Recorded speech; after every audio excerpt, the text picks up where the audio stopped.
Amém? Queridos, vamos então para a palavra. Os nossos bispos ainda estão viajando, chegam na próxima semana. Inclusive, nesse domingo, quem está confirmado para vir é o bispo Hugo de Jesus. Então, fogo vai descer, hein? O bispão vai estar aí, a galera que já conhece, né? Vai ser muito, muito bom. E na próxima terça, nossos bispos já estão aqui firmes e fortes, cheios de energia. Possivelmente está nos assistindo também. Como eu falei, sempre nos assiste. Na última palavra, no domingo, ele assiste e já vai mandando no meu particular todas as considerações, gente. É engraçado. Seu irmão, eu acho que faz isso, não fala isso, não, melhor aqui e tal. Glória a Deus. Antes eu já tive crise com isso. Hoje eu acho bom, sabia? Porque me aprimora. Amém? Vamos orar para nós iniciarmos a palavra então, no nome de Jesus. Obrigado, meu Deus, meu Pai, meu Senhor. Nós louvamos o Teu santo nome nessa noite. Pedimos a presença do Teu Santo Espírito aqui no nosso meio. Nós convidamos, Espírito Santo de Deus, que o Senhor venha falar conosco, ministrar em nossos corações, visitar cada um aqui de maneira especial. Eu sei que aqui são muitas pessoas, centenas de pessoas, mas eu sei que o Senhor nos visita de maneira individual e olha para cada um de nós de maneira especial. E que essa noite o Senhor possa trazer a Tua palavra, a Tua direção, a Tua luz e a Tua graça, em nome de Jesus. Amém? Glória a Deus. Eu estou na pegada, igreja, do ano de 2024. Estamos no início do ano. Momento de ajustar muitas rotas, sim ou não? Momentos de planejar, de pensar. Por mais que você queira fazer algo assim no final do ano, é quando o ano vira mesmo que você consegue apontar ali, começar a direcionar a vela do seu barco para onde você quer ir, o que você quer alcançar, quais são os teus sonhos, teus projetos. E eu tenho meditado muito nisso, orado, pedido para Deus me dar direção na minha vida. E eu quero compartilhar mais uma palavra hoje com vocês. Quem gosta de anotar, Deus trabalha por meio de processos. Se você parar para observar, tudo na nossa vida faz parte de um processo que Deus nos coloca, e ali Deus vai trabalhando conosco, Deus vai nos desenvolvendo, Deus vai falando com cada um de nós. A vida são processos. Eu sei que nem todo mundo gosta de processos, mas a vida são processos. Nós precisamos aprender a lidar com o processo, a compreender os processos que estamos passando, que estamos vivendo na nossa vida, para que possamos, através disso, discernir e saber tomar as decisões certas, saber nos manter posicionados, nos posicionar da maneira correta, porque eu creio, Sara, nossa terra, vai viver a plenitude do ano aceitável do Senhor. Amém? Você vai viver o ano aceitável do Senhor. Você vai viver isso de forma plena. Olha aqui, processos mudam a nossa história, processos mexem na nossa história, processos definem a nossa história. Tem um homem na Bíblia que eu fiquei muito surpreso, ao mesmo tempo admirado. Muitas vezes, eu já li essa passagem várias vezes, esse versículo várias vezes. Eu confesso para você, por muitas vezes eu não dei nenhuma atenção. Mas aqui tem tantos ensinamentos, tanta riqueza de um processo que aconteceu na vida desse homem. Esse homem não é tão conhecido, não é? A biografia dele na Bíblia é bem curta, muitas coisas não estão esclarecidas. Eu quero que vocês conheçam a história de Simão Cirineu. Marcos capítulo 15, versículo 21. Certo homem de Cirene, chamado Simão, pai de Alexandre e de Rufo, passava por ali, chegando do campo, eles o forçaram a carregar a cruz. Jesus sendo crucificado, carregando a cruz, com certeza exausto, machucado, muito ferido. Em algum momento ali da caminhada dele, não deveria estar dando conta, ou com muita dificuldade, muito lento. Então pegaram uma pessoa no meio da multidão, e foi aqui Simão Cirineu, né? Mas quem é Simão, né? Quem é esse homem, né? Qual que é a sua história? Por que ele foi escolhido? Muitas coisas a Bíblia não nos deixa claro, né, o porquê, mas a mensagem que esse texto, que esse pequeno texto aqui, que esse pequeno versículo ensina, e que eu fiquei meditando nele à tarde, pensando, lendo, relendo, é muito, muito forte, e que eu quero compartilhar com cada um de vocês. Esse homem, ele ajudou Jesus a carregar a cruz. A Bíblia cita, né, que alguns filhos dele, cidade dele, porque com certeza, daquele momento em diante, quando a Bíblia foi escrita aqui, já tinha acontecido, já tinha ocorrido o fato. Então, algo aconteceu na vida desse homem com esse encontro, e que nós precisamos compreender. A primeira lição que eu tiro desse encontro, desse momento de Simão com Jesus ali, que sempre há um propósito por trás de situações que não entendemos. E parece que muitas vezes é a forma de Deus trabalhar. Nós não entendemos. Se você for pegar a Bíblia, praticamente todas as situações que aconteceram, os envolvidos não sabiam como ia acontecer, o porquê daquilo estar acontecendo. De todos, a forma dele agir, de Deus agir, de Jesus agir, muitas vezes nos deixa assim, sem entender o porquê. Isso faz parte, eu creio que isso faz parte do plano de Deus, do projeto de Deus, porque de alguma forma isso tem o poder de nos instigar, de mexer, de nos provocar, de mexer na nossa confiança, de mexer na nossa fé. Jesus faz uns milagres, umas aparições que ele não explica, simplesmente faz. Parece que se explicasse, né, a gente pensa, puxa, por que não explicou, que não seria tão mais fácil? Imagina se Deus chegasse para Jó e falasse: Jó, seguinte, está vindo um cidadão aqui falando muito de você, eu vou mostrar para ele que você é um cabra muito bom, um homem de fé, um homem de aliança.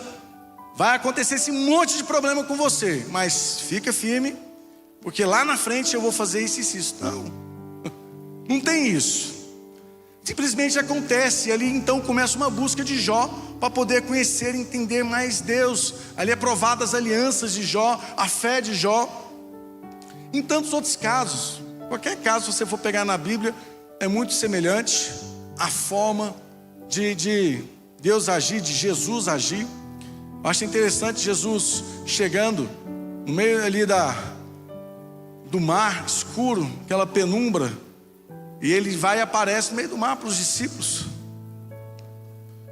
A Bíblia fala que eles acharam que era um fantasma, gritaram de medo. Eu fico pensando, cara, será que Jesus não poderia ter facilitado um pouco, né? Falou: gente, vai na frente, eu vou chegar, vou vir caminhando pelas águas. Não apavora não, que sou eu. Quando você vê um vulto andando no meio do mar aqui, não assusta nem corre não, que sou eu. Mas é o jeito de Deus fazer, e há um porquê disso. Então sempre há um propósito por trás das situações que nós não entendemos. Quantos podem dizer amém? A Bíblia diz que Simão foi forçado a carregar a cruz, ou seja, ele não queria carregar aquela cruz. Aqui possivelmente ele estava indo comemorar a festa da Páscoa, Chega lá aquela multidão, possivelmente até um curioso, o que está acontecendo, o que está acontecendo? Aí vai olhar, é você mesmo. Eu fico imaginando a cabeça desse homem. Quantas perguntas ele não fez naquele momento que nós mesmos fazemos na nossa vida, quando estamos passando por um processo, por uma situação que nós não entendemos. Por que eu? Tanta gente aqui, mas por que isso aconteceu comigo? Por que isso veio sobre mim? Por que eu tenho que estar do lado desse homem? Porque até então, ninguém queria ter a sua imagem vinculada a Jesus. Nem Pedro, seu discípulo, ficou do seu lado. Imagina a cabeça desse homem. Por que eu vou ter que carregar a cruz do lado desse homem aqui, que sei lá quem ele é, por que ele está aqui, né? Por que acabaram me envolvendo com ele? Enfim, ele não entendia aquele processo.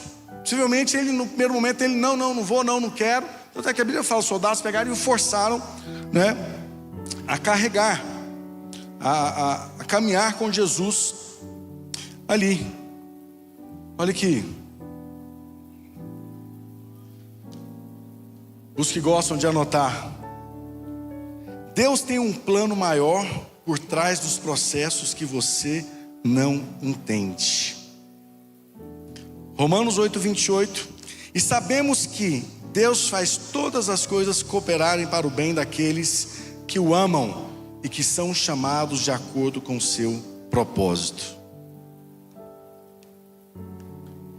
Segunda lição que eu tirei daqui, muito importante. Deus sempre faz algo novo na vida de quem está em movimento. Dizem que água parada dá lodo, né? Apodrece. Aqui fala que ele vinha do campo. Ou seja, ele estava com alguma ocupação ali, algum plantio, alguma coisa. A Bíblia não esclarece tantos detalhes. Mas você vê que sempre quando Deus intervém, alguém está fazendo alguma coisa. Alguém está trabalhando, está malhando trigo, enfim, em alguma situação onde está ali movimentando, gerando movimento.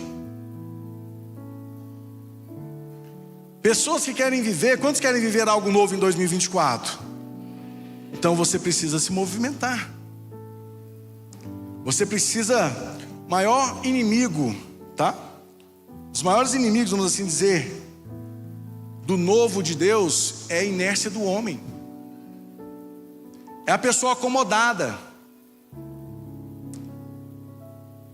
É a pessoa ficar ali. Porque quando você se acomoda, é confortável se acomodar. Tem um certo conforto, né, ali na acomodação. Mas olha só, o conforto não é um ambiente propício para a fé. Porque a fé cresce no meio do desconforto. O ambiente de crescimento da fé é o desconforto. Então quando Deus vai trabalhar a fé na sua vida, pode ter certeza, vai trazer um desconforto.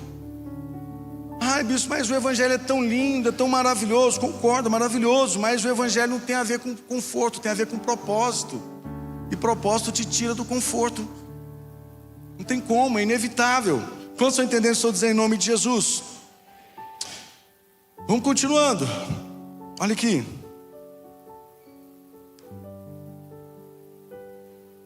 Todo movimento, o bispo Rodovalho falou muito sobre se posicionar. Quantos assistiram a palavra dele na celebração? Assiste de novo. Quem não assistiu, assiste também. Assista, gente, desculpa, nós não conseguimos pegar tanto conteúdo rico dos nossos bispos nessa celebração, assistindo só uma vez. Sem falar alguma distração ou outra ali que atrapalhou você na palavra. Então assista, vale a pena demais. Meu Deus, a riqueza que tem aquilo ali. Ele falou muito sobre nos posicionar. Só que, como eu vou me posicionar se eu não movimento, se eu não faço nada? Se eu não estou num culto, se eu não estou numa campanha, se eu não estou numa célula, se eu não estou em um jejum, se eu não estou entrando num desafio?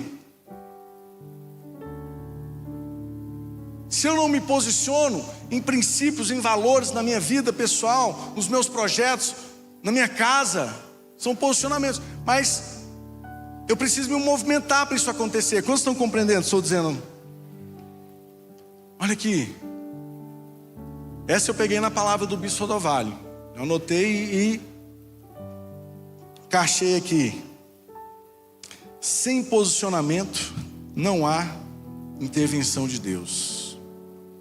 Forte. A importância de nos posicionarmos. E para isso eu tenho que me mexer. Tem que sair da inércia. Tem que sair da acomodação. Não, Deus vai fazer. Eu vou deitar no meu sofá, ficar o dia todo à toa e vai acontecer. É assim que funciona, gente? Não. Você vê que na história todos os homens estavam fazendo alguma coisa e Deus veio e interviu ali. Terceiro ponto, ou terceira lição aqui que eu tirei: aprenda a aliviar a dor do próximo. Isso para mim foi das coisas mais fantásticas dessa lição. Como assim? Aliviar, o que isso tem a ver? Calma que a gente vai chegar lá. Se segura. Fala para o seu irmão aí, calma. Aqui fala que enquanto levaram, agarraram Simão Cirene que estava chegando do campo, lhe colocaram a cruz nas costas, fazendo carregá-la atrás de Jesus. Olha aqui, eu fiquei pensando muito sobre isso. Esse homem, no primeiro momento, ele deve ter tido uma crise enorme. O que ele estava fazendo ali? Por que eu entrei nisso? Por que isso está acontecendo comigo? Mas ele estava tendo a maior bênção e a maior oportunidade da vida dele. Imagina você ter a oportunidade de falar: eu ajudei a aliviar a dor de Jesus. Isso é poderoso, isso é muito forte. Quem na Bíblia que você encontra aqui que pode te falar isso? Qualquer apóstolo, qual homem aqui que pode falar: eu ajudei a aliviar a dor de Jesus? Imagina esse cara poder falar isso. Jesus estava sofrendo com dor, eu ajudei a aliviar a dor de Jesus, porque até então a palavra de Deus e Jesus, ele veio para salvar, para aliviar a nossa dor, para nos curar, para nos restaurar. Mas de repente alguém vai e alivia a dor de Jesus. Eu fico imaginando o galardão desse homem no céu. Eu fico imaginando, esse homem, o nome dele entrou para a história, só isso. O nome dele entrou para a Bíblia. Esse ato foi tão forte que um desconhecido, alguém no meio da multidão, simplesmente entrou para a história, porque esse homem aliviou a dor de Jesus. E quantas vezes nós estamos passando por um processo difícil e pensamos: não tenho tempo para ajudar ninguém, não quero ajudar ninguém, não estou conseguindo resolver nem os meus problemas. Mas se você é um servo de Deus, você tem que entender e ajudar a aliviar a dor do próximo. Quando você entende que aliviando a dor do próximo você é abençoado, você começa a entender o que é ser cristão. Você começa a entender o que é como viver o cristianismo. Você não precisa estar com a sua vida plena, perfeita, tudo organizado, até porque eu não acredito nisso. Nós sempre vamos estar passando por algum processo, alguma crise, algum problema, mas você precisa estar o quê? Com o seu coração disposto a ajudar, mesmo que você esteja passando num processo de dor. Mesmo assim você pode abençoar o próximo. Olha aqui, me ouça. Quando eu estava anotando a palavra, eu lembrei: como assim eu posso, num processo de dor, abençoar o próximo?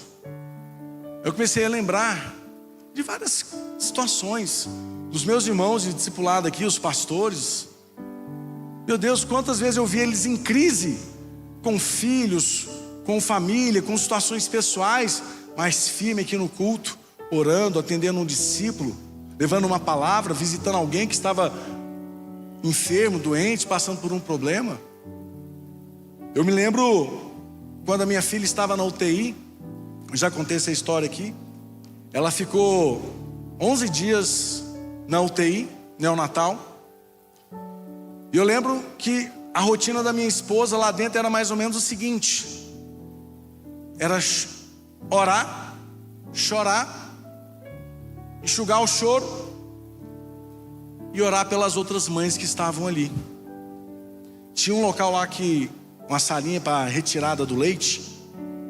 Aí eu lembro que as mães se juntavam ali para retirar o leite, tudo, conversar.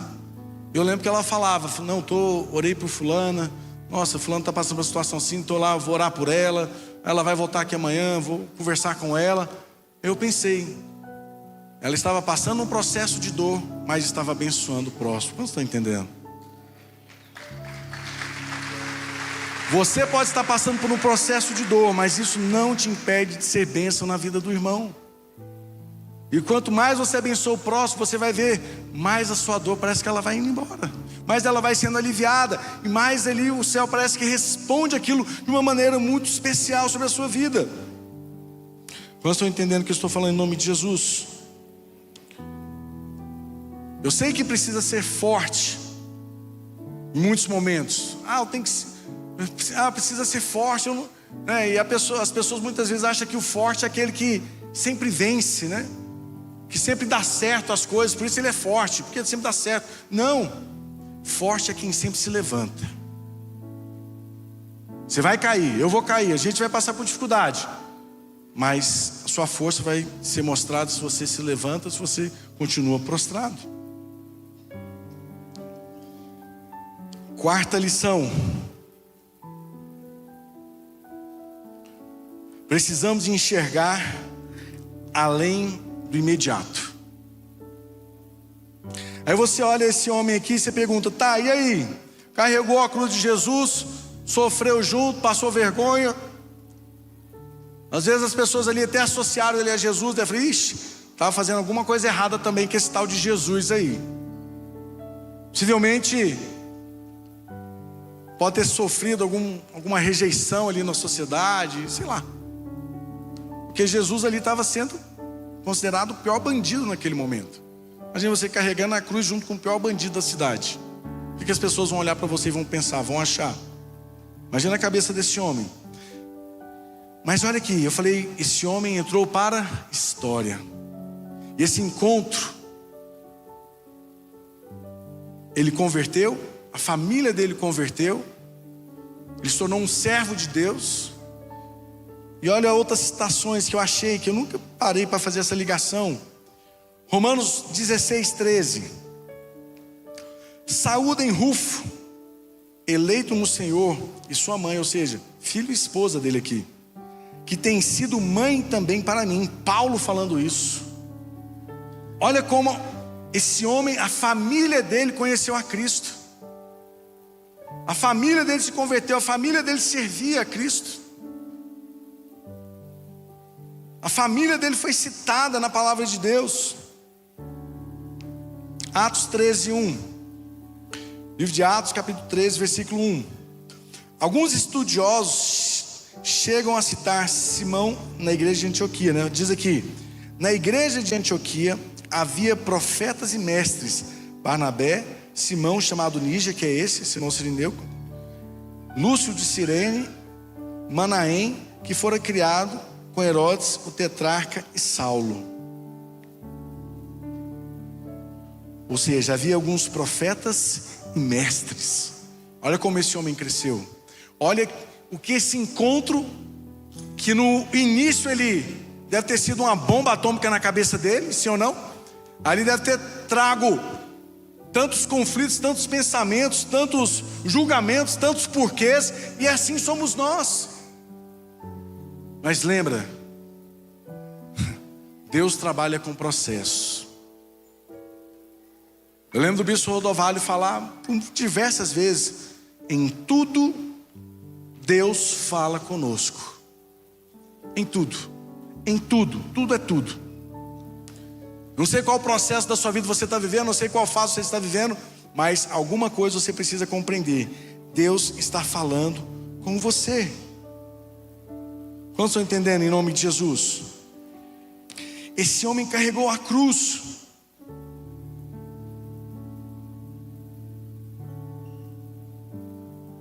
olha só, isso é tão forte porque aquilo que para ele foi dor, aquilo que para ele foi humilhação,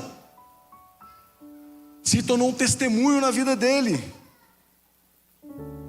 Quantos estão compreendendo e enxergando isso?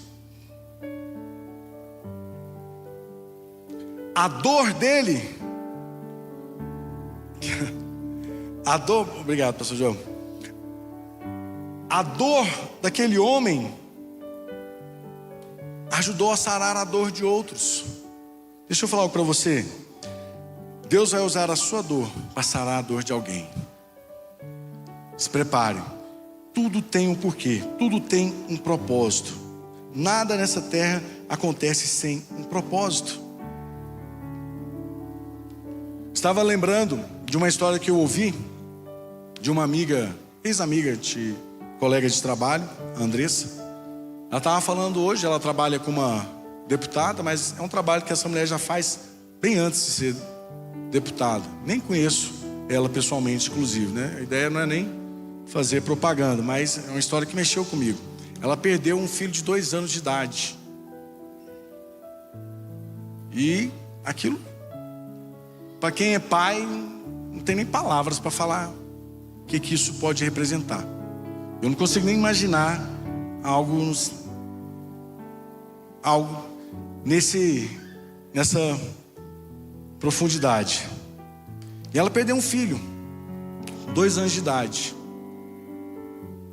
E a partir disso, ela se envolveu tanto com a questão de crianças, que ela montou um instituto.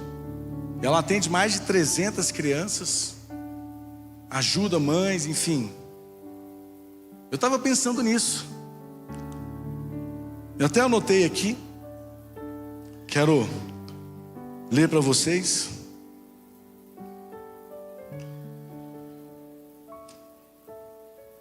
O lugar onde você foi ferido é o lugar onde Deus vai levantar um propósito.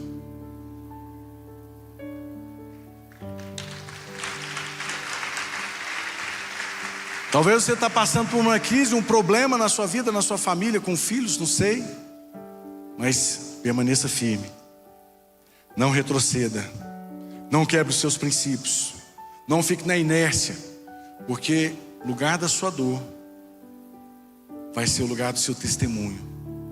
O lugar onde Deus curou a ferida vai ser o lugar onde Deus vai levantar um ministério na sua vida, para sarar outras vidas.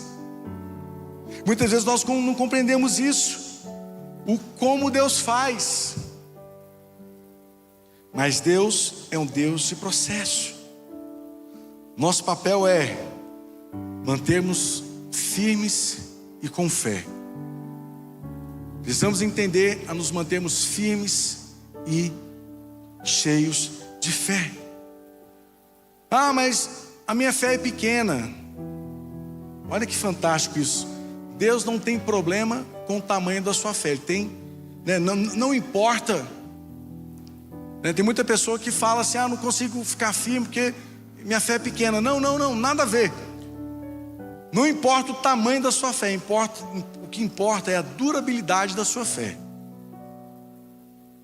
O que importa é a durabilidade da sua fé, o quanto a sua fé resiste. Pedro não afundou porque a fé dele foi pequena. Lembra aquela passagem? Jesus chama Pedro para andar sobre as águas. Pedro começa a andar e afunda. Aí ele fala assim: homem de pequena fé. Tradução, se você for pesquisar, você vai ver que tem tradução que fala homem de fé fraca. Tanto é que fala que ele começou a andar sobre as águas. A fé dele não era grande, ficou pequena ali. A fé dele já era pequena, vamos parar para pensar. Mas o que fez ele afundar? A dúvida no meio do processo. Não deixe a dúvida entrar no seu coração no meio do processo de Deus na sua vida. Ele começa a afundar. Se Jesus tivesse problema com fé grande ou pequena, ele não citaria, né, aquele exemplo de: se você tiver a fé do tamanho de um grão de mostarda, né, dirá esse monte. Ou seja, ele faz a comparação de uma fé pequenininha para fazer coisas grandiosas. Se tamanho fosse importante, Jesus ia falar: não, se você tivesse a fé do tamanho de uma semente de abacate, alguma coisa assim. tamanho de um coco. Aí você vai, não. O que Jesus está ensinando? Não importa o tamanho da sua fé, desde que ela seja permanente, desde que ela permaneça, desde que ela prevaleça. Quantos estão entendendo em nome de Jesus? Olha aqui, a fé que enfrenta processos e os ciclos da vida e permanece firme, essa é a fé que cresce, avança e vence. Vamos ficar em pé? Em nome de Jesus.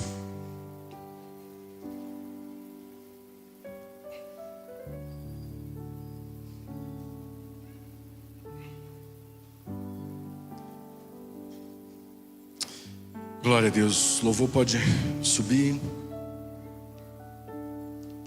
Comece a falar com Deus agora. Se você está passando por algum processo e não está entendendo nada, saiba que Deus tem um propósito nisso de alguma forma. Eu quero que você saia daqui com essa certeza.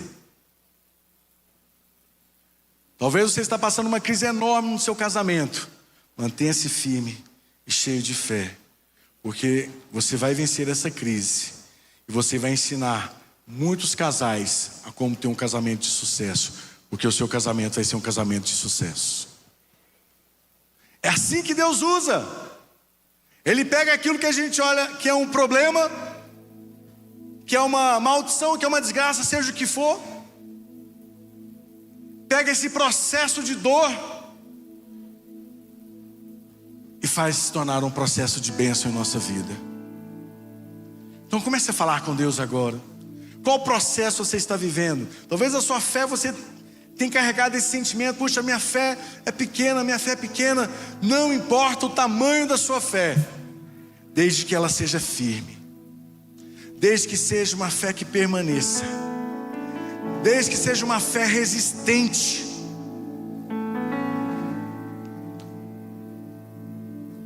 Porque você vai vencer. Eu sei que em 2024 muitos processos virão, muitas batalhas virão, mas nós como igreja, como povo de Deus, já estamos posicionados em fé. Já estamos posicionados em fé. Já estamos posicionados com Deus, com a igreja, com o ministério, com a nossa aliança, com o altar, com os princípios. Então não se preocupe com os processos, porque você vai passar e você vai vencer. Você vai passar e você vai crescer. Você vai passar e você vai ser usado para curar outras pessoas com a sua dor.